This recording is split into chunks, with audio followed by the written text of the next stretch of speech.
Olá! Hoje a gente vai conversar sobre um assunto que é delicado, mas muito necessário: a depressão, e principalmente como ela é encarada dentro de comunidades de fé. A ideia aqui é a gente desmistificar essa doença, sabe? Entender as causas, que são bem complexas, e bater de frente com os estigmas que muitas vezes acabam machucando mais do que a própria condição. Vamos juntos nessa? Começando pelo tamanho real do problema. Para a gente ter uma ideia da dimensão disso, olha só esse número. A estimativa é que, de cada 100 pessoas, 15 vão passar pela depressão em algum momento da vida. Pensa bem, isso quer dizer que no nosso círculo de amigos, na nossa igreja, na nossa própria família, é quase certeza que alguém já enfrentou ou ainda vai enfrentar essa luta. Não é uma coisa distante, está bem aqui, do nosso lado. E o impacto disso no mundo é gigantesco.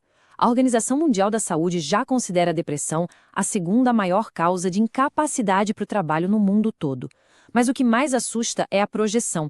A expectativa é que até 2025 ela se torne a número 1. É uma crise de saúde global que a gente não pode de jeito nenhum ignorar.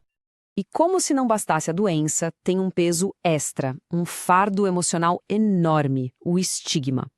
Uma pesquisa do Datafolha de 2014 mostrou números que são, sinceramente, impressionantes. Quase 3 em cada 4 pessoas com depressão dizem que sofrem preconceito. E por causa disso, a grande maioria, 67%, acaba escondendo a própria condição. Vira um ciclo terrível de silêncio e sofrimento. Ok, então vamos entrar na primeira parte da nossa análise. Para a gente entender de verdade a depressão, o primeiro passo é reconhecer que ela tem uma base física, biológica. Não é só a coisa da cabeça, no sentido de ser uma frescura, sabe? É literalmente uma questão que acontece no corpo. Existem vários fatores de risco biológicos. A gente sabe, por exemplo, que a depressão é 2 vezes mais comum em mulheres e costuma aparecer com mais força ali entre os 25 e 40 anos. Ela também muitas vezes está ligada a outras doenças crônicas, como problemas de coração ou de tireoide. Mas eu queria focar em 2 pontos aqui que são cruciais: a herança genética e as alterações que de fato acontecem no nosso cérebro. Tá, mas o que é essa tal de predisposição genética? Pensa assim, é a mesma lógica de herdar a cor dos olhos dos pais ou a altura. A pessoa não escolhe isso. Da mesma forma, ela pode herdar dos familiares uma vulnerabilidade biológica maior para desenvolver depressão. Se tem casos na família, o risco aumenta. É biologia pura. Não tem nada a ver com ser forte ou fraco. Agora vamos para outra peça desse quebra-cabeça. Porque assim, a genética pode até preparar o terreno, sabe? Mas o que muitas vezes aperta o gatilho para um episódio depressivo são as coisas que acontecem na nossa vida, as nossas experiências. Esse caminho é construído por várias coisas. Começa com um estresse muito grande, como o luto ou a perda de um emprego. Aí se junta o peso de traumas do passado, o isolamento social e até alguns traços de personalidade, como ser muito perfeccionista ou ter autoestima baixa. É como se fosse uma tempestade perfeita. Uma coisa vai se somando à outra. E o impacto desses fatores é real. A gente consegue medir. O desemprego, por exemplo, não é só uma questão de dinheiro. Ficar desempregado aumenta em 3 vezes o risco de uma pessoa desenvolver depressão. 3 vezes. Isso mostra com clareza o quanto a nossa saúde mental está conectada com a nossa estabilidade na vida. E agora a gente chega no coração do nosso papo. Nesse conflito doloroso que acontece quando a depressão é vista com incompreensão dentro de comunidades de fé, onde às vezes o sofrimento de uma pessoa é interpretado do jeito errado, como se fosse uma falha espiritual. Vamos falar abertamente de uma das ideias mais cruéis que existem. Quando a depressão aparece em várias pessoas da mesma família, de geração em geração, uma pergunta terrível pode ficar no ar, mesmo que ninguém diga em voz alta.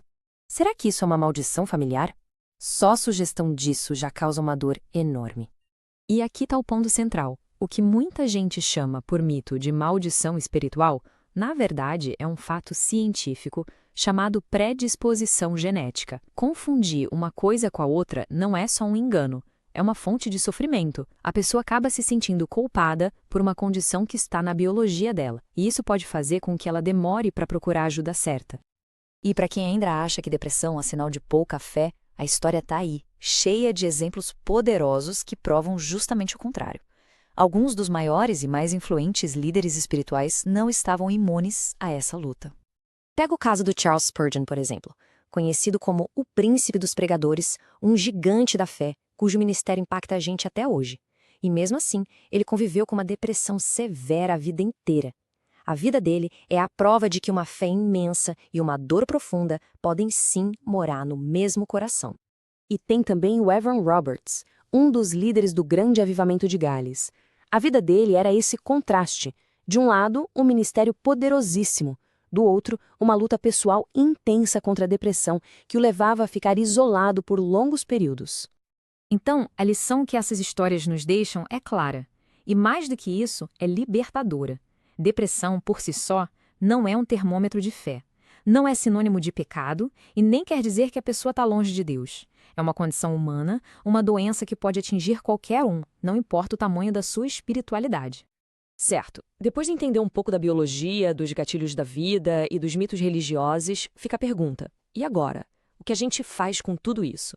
A resposta parece apontar para uma direção bem clara. A gente precisa construir um caminho com mais compaixão e menos julgamento.